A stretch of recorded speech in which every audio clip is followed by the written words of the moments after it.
Здравствуйте, дорогие друзья! Я рад приветствовать вас, слушателей первого выпуска подкаста. И сегодня мы поговорим о звуках, источником которых является сердце. Аускультация сердца, на первый взгляд, довольно сложный и требующий особой сноровки метод обследования. Но, как гласит кодекс джедаев, нет невежества, есть знание. И сегодня, вооружившись стетофонендоскопом и разобравшись с теоретическими основами и базовыми приемами аускультации, вы сделаете первый шаг на пути превращения падавана в истинного рыцаря-джедая профедевтики.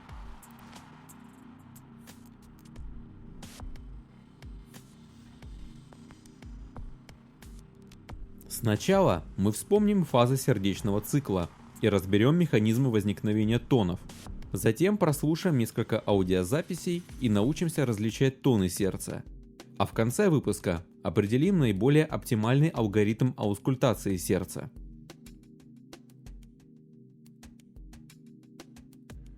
Вспомним последовательность событий, которые происходят во время одного сердечного цикла.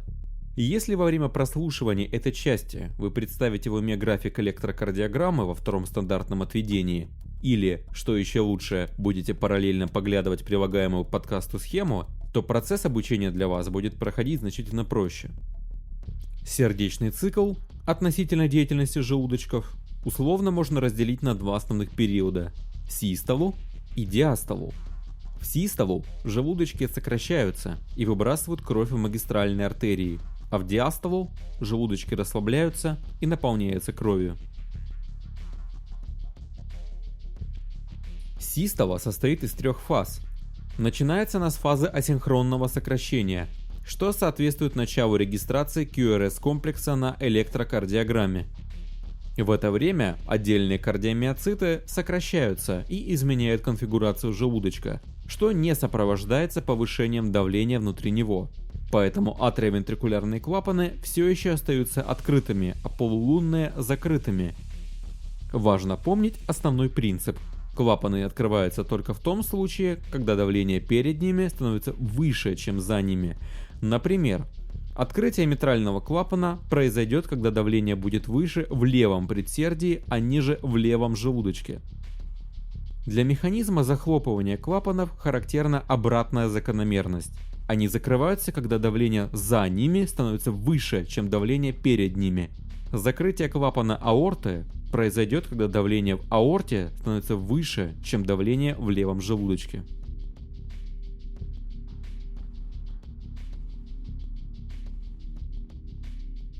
Вернемся к сердечному циклу. После фазы асинхронного сокращения возбуждение охватывает желудочек полностью, и кардиомиоциты начинают сокращаться синхронно. Давление в желудочках растет и становится выше давления в предсердиях. Это приводит к захлопыванию атриовентрикулярных клапанов и формированию первого сердечного тона. Данная фаза называется изоволюмической, так как во время нее желудочек представляет из себя замкнутую камеру с постоянным объемом, в которой продолжает нарастать давление. Когда давление в желудочке становится выше, чем давление в магистральных сосудах, начинается фаза изгнания. Происходит бесшумное открытие полулунных клапанов и выброс крови в аорту и легочной артерии. Весь описанный процесс занимает доли секунды.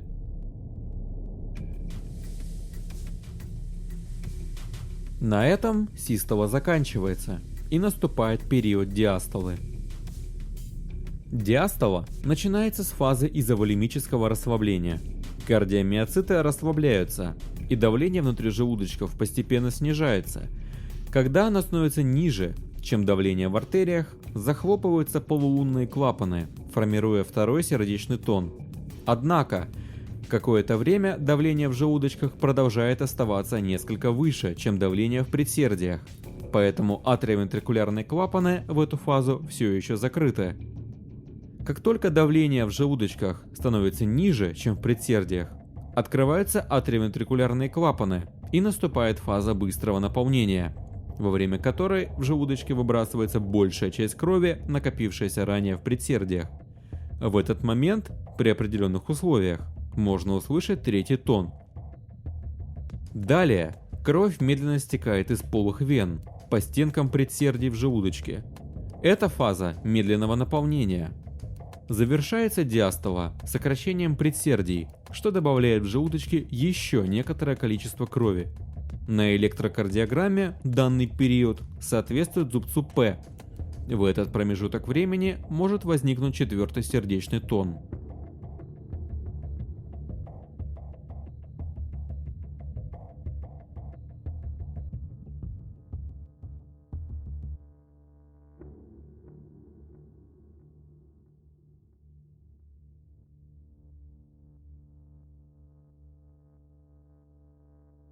Теперь непосредственно о звуках, вернее о тонах.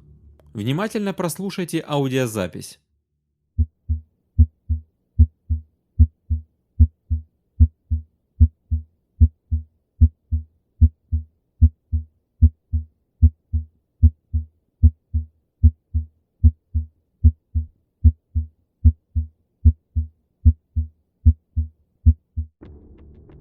Вы услышали два тона, звучащие через очень небольшой промежуток времени, практически через доли секунды. Более громкий звук из этой пары – это первый сердечный тон. Он образуется благодаря вибрации створок клапанов, стенок желудочков и шуму крови во время закрытия атриовентрикулярных и открытия полуулунных клапанов. В отсутствии патологии полуулунные клапаны открываются бесшумно.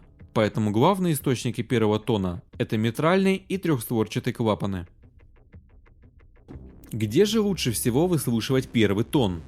Точка аускультации митрального клапана находится на верхушке сердца, трехстворчатого у основания мечевидного отростка. Чтобы отличить первый тон от второго, можно одновременно пальпировать пульс на сонной артерии пациента. Первый тон совпадает с пульсовым толчком. При выслушивании первого тона необходимо оценить его интенсивность, то есть громкость, и расщепление. Громкость первого тона зависит от многих факторов, и первое, что ее определяет, это расстояние между створками открытого клапана в начале систолы. Вспомните, как сильно различается звук, когда вы закрываете едва приоткрытую дверь, или когда хлопаете широко распахнутой. Такая же закономерность применима и к звуковым эффектам, которые создают клапаны. В свою очередь, расстояние между открытыми створками клапанов зависит от длительности периода возбуждения предсердий и желудочков. Длительность периода возбуждения можно оценить, измерив на электрокардиограмме длину интервала PR, отражающего время пассивного наполнения желудочков.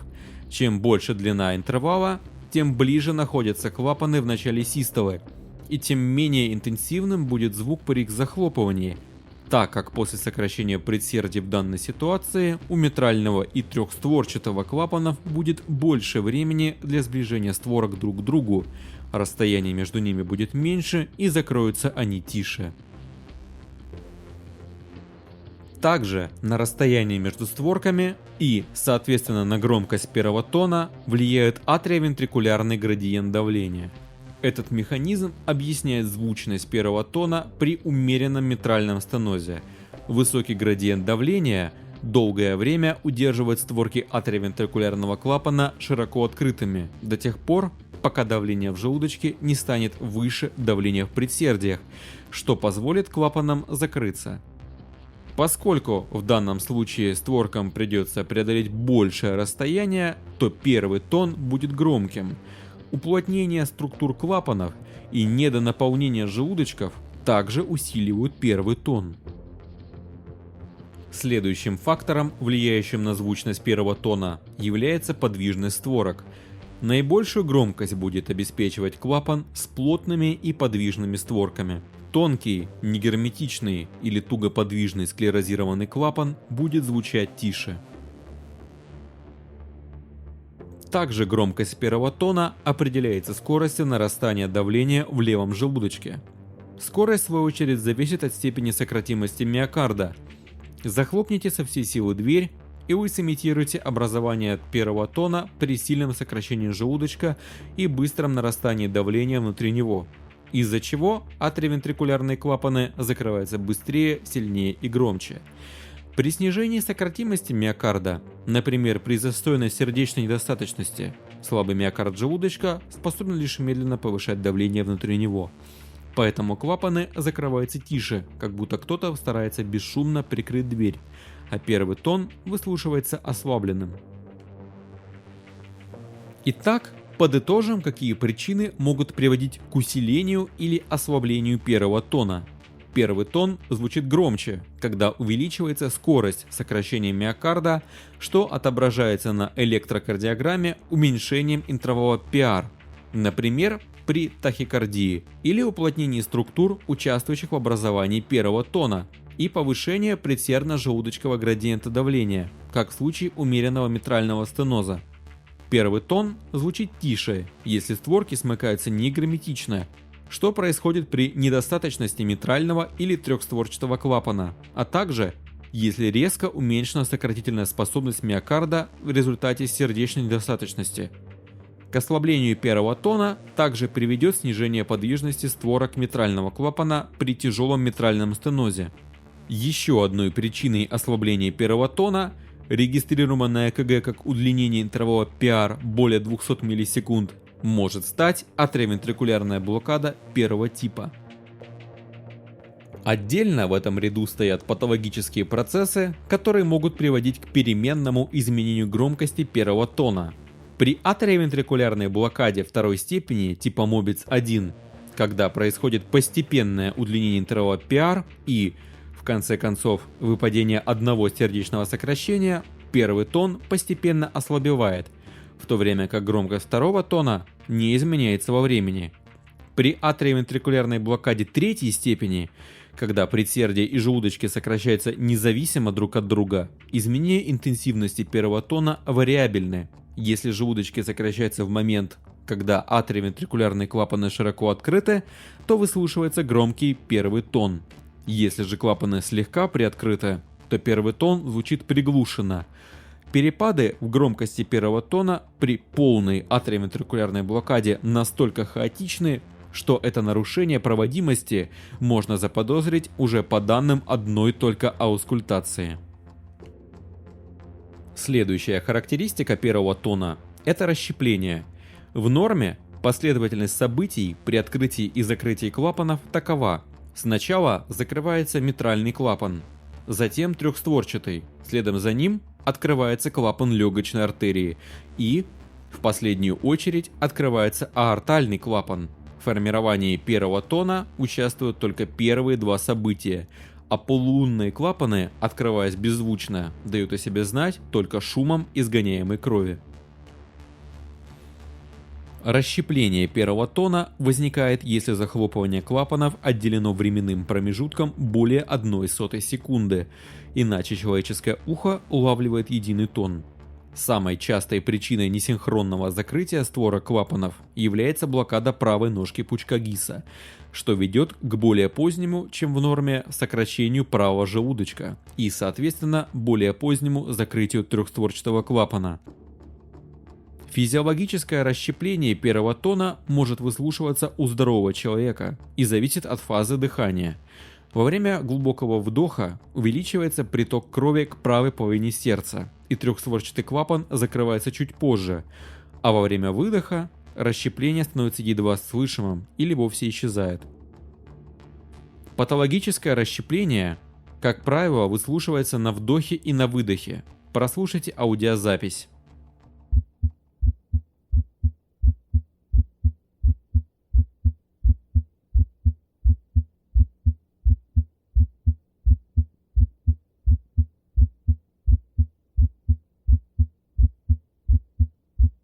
Слышно отчетливое разделение первого тона на два звука. Второй тон чрезвычайно важен для диагностики. Известный клиницист Литтом даже присвоил ему звание «ключ к аускультации сердца». В характеристике второго тона выделяют такие параметры, как громкость и расщепление. Второй тон образуется в результате захлопывания клапанов аорты и легочного ствола. Довольно легко запомнить места выслушивания полулунных клапанов, если применить следующее мнемоническое правило.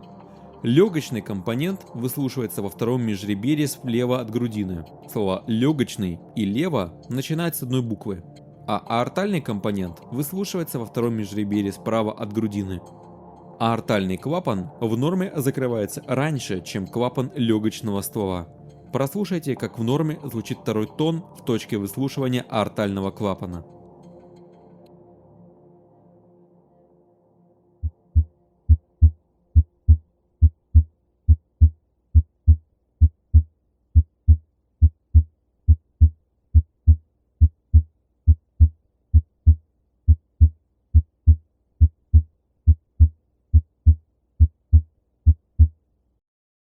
К причинам ослабления второго тона можно отнести нарушение герметичности смыкающихся полулунных клапанов при их недостаточности и уменьшение скорости закрытия полулунных клапанов, обусловленное или снижением артериального давления, или сердечной недостаточностью, сопровождающейся уменьшением скорости расслабления миокарда желудочков. Также громкость второго тона снижена при клапанном стенозе устья аорты, когда амплитуда движений сращенных створок аортального клапана довольно мала. Помимо этого, причиной ослабления второго тона может являться эмфизема легких, которая создает эффект воздушной подушки, приглушающий звуки. Усиление второго тона на аорте может быть вызвано повышением артериального давления в большом круге кровообращения. Причиной усиления громкости звука может быть увеличение скорости схлопывания створок аортального клапана или их уплотнение, а также уплотнение стенок аорты, что наблюдается, например, при сифилитическом аортите. Расщепление второго тона связано с увеличением продолжительности изгнания крови правым желудочком или уменьшением времени изгнания левым желудочком, что приводит к более позднему появлению легочного компонента или более раннему возникновению аортального компонента. Физиологическое расщепление второго тона выслушивается на вдохе, когда увеличивается приток крови к правым отделам сердца и происходит наполнение сосудов малого круга кровообращения, что сопровождается снижением венозного возврата к левым отделам и приводит к более раннему возникновению аортального компонента. Патологическое расщепление второго тона отличается от физиологического тем, что интервал между аортальным и легочным компонентами не зависит от такта дыхания и имеет одинаковую продолжительность, как на вдохе, так и на выдохе. Это расщепление также называют фиксированным. Причиной патологического расщепления служит увеличение продолжительности изгнания крови из правого желудочка, что наблюдается, например, при повышении давления в легочной артерии. Парадоксальное расщепление второго тона происходит не на вдохе, а на выдохе. У взрослых наиболее частые причины подобного вида расщепления – это блокада левой ножки пучка Гисса или увеличение времени, необходимого для выброса крови левым желудочком, например, при стенозе отверстия аортального клапана. Прослушайте аудиозапись.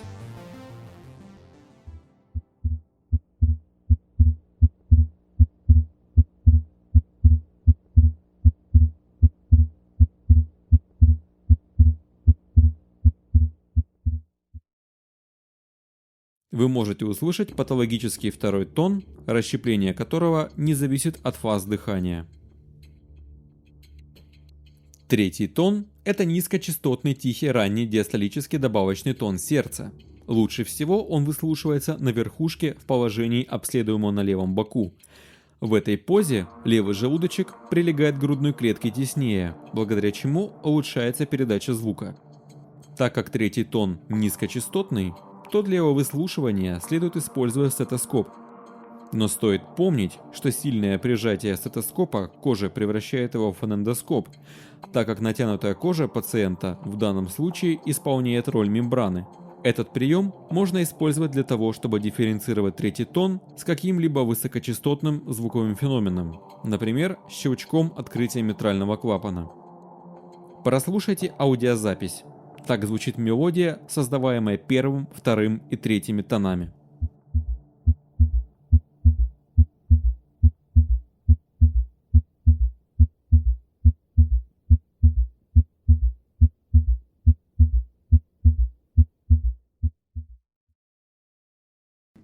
Третий тон появляется в результате удара порции крови о стенки левого желудочка и снижения скорости ее потока в конце фазы быстрого наполнения. При нормальном диастолическом тонусе удар порции крови из предсердия амортизируется миокардом желудочка. В случае изменения скорости расслабления миокарда, его диастолического тонуса или увеличения объема предсердия, выслушивается третий тон. К конкретным причинам появления патологического третьего тона относят значительное падение сократимости и диастолического тонуса миокарда желудочка у больных с острым инфарктом миокарда, миокардитом, дилатационной кардиомиопатией и перегрузку объемом, например, из-за недостаточности митрального, трехстворчатого или полулунных клапанов. Физиологический третий тон встречается у детей и подростков, у спортсменов на фоне брадикардии и у беременных женщин. Третий тон у лиц старше 40 лет следует считать патологическим, пока не будет доказано обратное. Четвертый тон сердца – это низкочастотный, тихий, пресистолический добавочный сердечный тон. Так же, как и третий тон, четвертый лучше всего выслушивается стетоскопом на верхушке сердца в положении пациента на левом боку. Он возникает во время систолы предсердий, непосредственно перед первым тоном и обусловлен ударом порции крови из предсердия о верхний слой крови, поступивший в желудочке, в фазу быстрого и медленного наполнения. Сила этого удара в основном зависит от конечного диастолического давления в желудочке. Патологический четвертый тон возникает при значительной ригидности сердечной мышцы у больных с гипертрофией миокарда, гипертрофической и рестриктивной кардиомиопатией, постинфарктным кардиосклерозом, ишемией или некрозом сердечной мышцы. Все эти причины затрудняют диастолическое наполнение желудочка и ведут к росту конечного диастолического давления. Прослушайте аудиозапись. Четвертый тон звучит непосредственно перед первым, в предсистолу.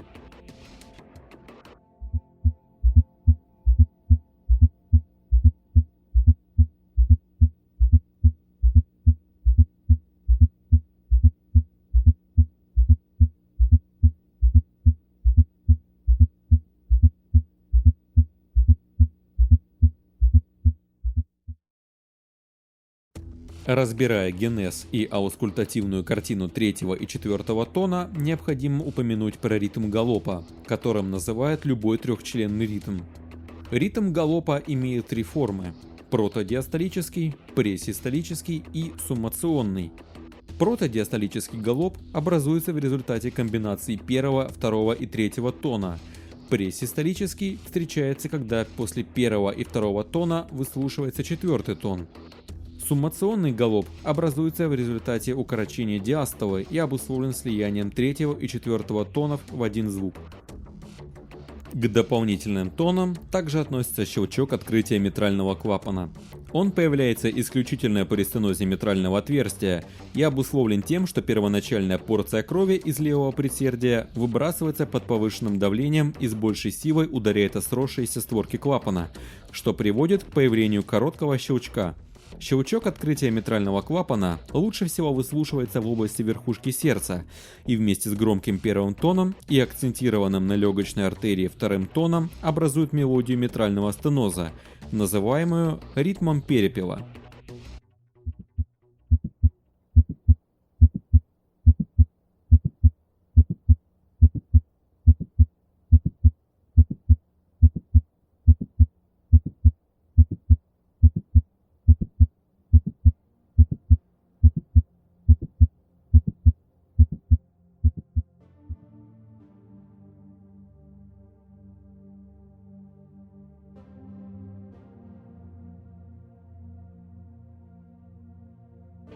Теперь перейдем к заключительной части – алгоритму и правилам проведения аускультации.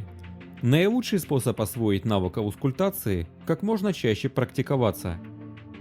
Сначала вам будет трудно даваться ориентироваться в диапазоне разнообразных и быстро сменяющих друг друга звуков, но со временем, следуя простым рекомендациям, вы научитесь легко интерпретировать слышимое вами и использовать для постановки диагноза. Итак, давайте разберем, как правильно проводить аускультацию сердца. Для начала определите пульсацию на сонной артерии пациента.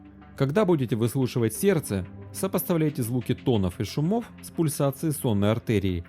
Низкочастотные звуки лучше всего выслушивать с помощью стетоскопа, а высокочастотные – с помощью фонендоскопа.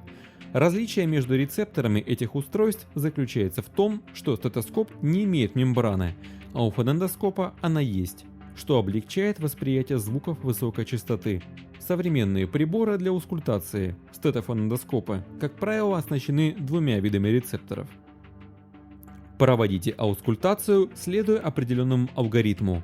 Сначала в области верхушки сердца, затем вдоль правого и левого краев грудины, у основания мечевидного отростка и в точке Боткина-Эрба. Топографические ориентиры аускультативных точек следующие. Первое – в области верхушечного толчка. Здесь находится точка выслушивания митрального клапана и левого атриовентрикулярного отверстия. Предварительно необходимо пальпаторно определить локализацию верхушечного толчка у пациента. Вторая точка – во втором межреберье, непосредственно у правого края грудины.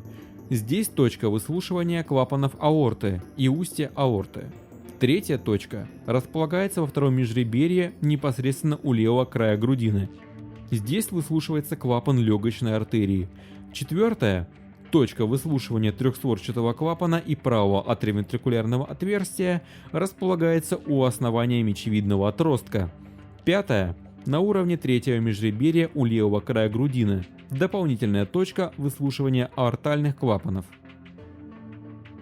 Не забудьте проверить, есть ли шумы в области сонных артерий и в левой подмышечной области.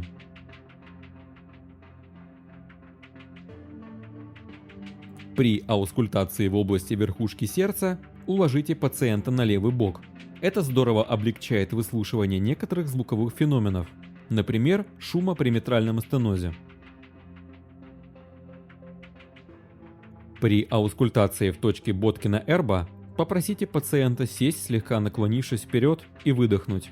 Это облегчит выслушивание шума при аортальной недостаточности. Выслушайте отдельно первый и второй тоны. Научитесь разделять их друг от друга. Оцените громкость тонов, наличие расщепления и его изменения во время вдоха и выдоха. Внимательно проанализируйте наличие дополнительных тонов и их соотношение с первым и вторым тонами. Затем следует интерпретировать выслушиваемые шумы. О том, что такое шумы сердца, где и как их выслушивать, какие они бывают и на что указывают, вы узнаете из следующего выпуска подкаста из раздела «Аускультация». Вы прослушали первый выпуск подкаста Medical Channel. Он содержит базовые знания по аускультации сердца и поможет вам в дальнейшем освоении этого важного метода диагностики. Ведь имея лишь один стетофонендоскоп, врач может поставить как минимум предварительный диагноз, даже не располагая какой-либо еще медицинской аппаратурой. Прошло уже 200 лет с того момента, как Рене Лайнек подарил клиницистам стетоскоп и открыл возможности метода аускультации. И даже сейчас, в нанотехнологичном 21 веке, он не утратил своей актуальности.